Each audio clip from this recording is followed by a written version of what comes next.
Coucou les amis, petite vidéo dans un lieu de nature assez extraordinaire, pas loin d'un monastère, le monastère Dionysos. Dionysos étant le dieu du vin mais aussi de l'extase.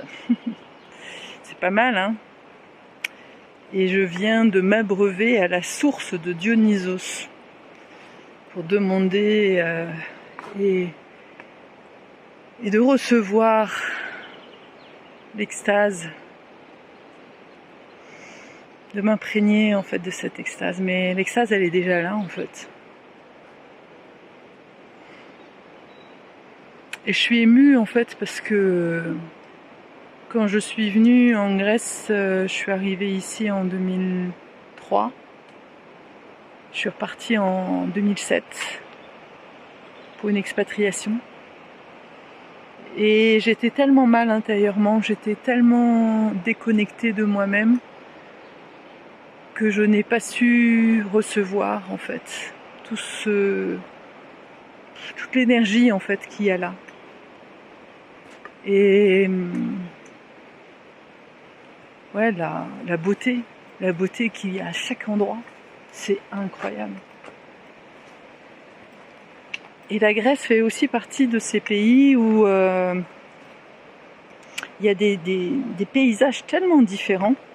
Tu te rends compte qu'il y a 3 jours, on était à Alonissos sur une île, alors qui est certes assez verte aussi, mais et j'étais à quelques 18 mètres de profondeur, en train de plonger, en train de regarder les poissons. Et aujourd'hui, je suis là. Alors malheureusement, ouais, j'ai pas tourné, mais j'ai fait une jolie chanson dans la cave, la grotte de l'Ermitage, qui était assez impressionnante en termes d'énergie. Il y a des endroits comme ça où on sent l'énergie.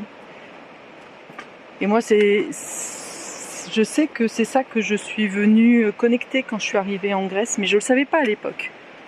Je m'en suis pas rendu compte tout de suite. Et puis c'est plus tard où j'ai vu à quel point la Grèce avait changé ma vie. Et c'est pour ça que j'ai voulu revenir. J'ai aussi voulu revenir pour clore le dossier divorce. Parce que mine de rien, un divorce, c'est un sacré dossier à digérer, je trouve. J'en avais pas du tout conscience à l'époque, je me souviens, puisque ça faisait des années que j'étais pas bien, ça faisait des années que quelque part j'espérais qu'un joli chevalier arriverait sur son cheval blanc et m'emmènerait. Ouais, quelle naïveté. Je savais pas à l'époque que le changement il commençait par soi-même. Et donc finalement c'est lui qui est parti avec une jolie princesse. Il est allé chercher une autre princesse, bah oui, et c'est ok.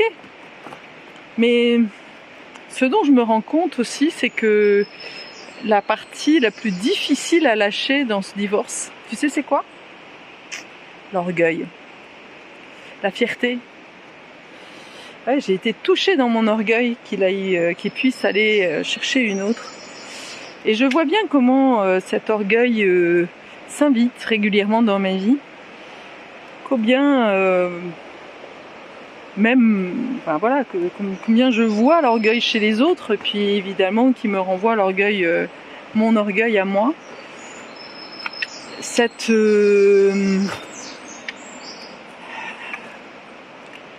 tendance à toujours ramener les choses à moi, me dire mais oui non mais c'est moi qui ai trouvé, tu vois par exemple là la grotte, mon ami m'avait dit qu'il voulait voir comment on appelle ça, qui voulait visiter en fait des crevasses quoi, et puis finalement voilà, moi j'ai demandé, j'ai proposé qu'on vienne dormir, on allait voir un petit peu devant le monastère pour voir si on pouvait pas dormir. Finalement, on a dormi là. Et puis moi j'ai trouvé un chemin, mais on s'en fout en fait. Qui a trouvé le lieu? Le principal, c'est qu'on y soit. Alors, regarde-moi ça un peu. Regarde derrière moi. Regarde, tu vois là? Le maître des lieux. Il est pas beau?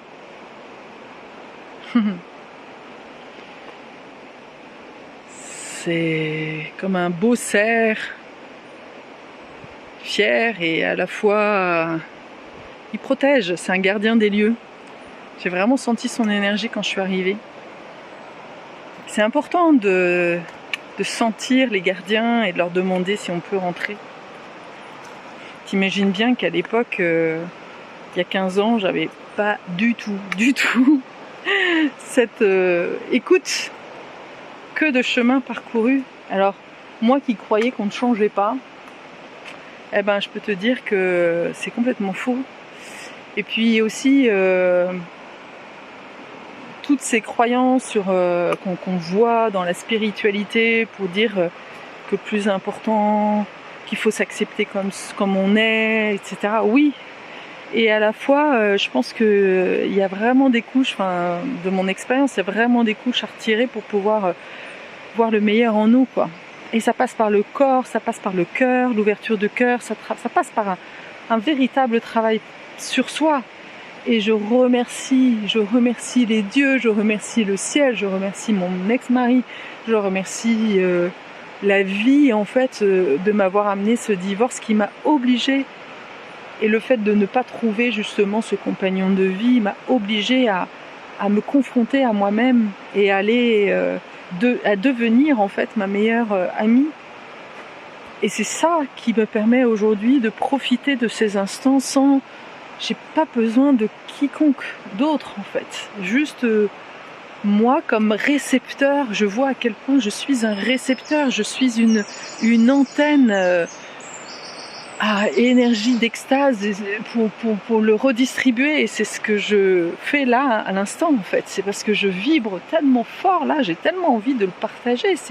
Tout ça, c'est pas pour moi en fait. Tout ça, c'est parce que c'est à offrir en fait. C'est à distribuer et c'est à offrir même dans l'énergie en fait.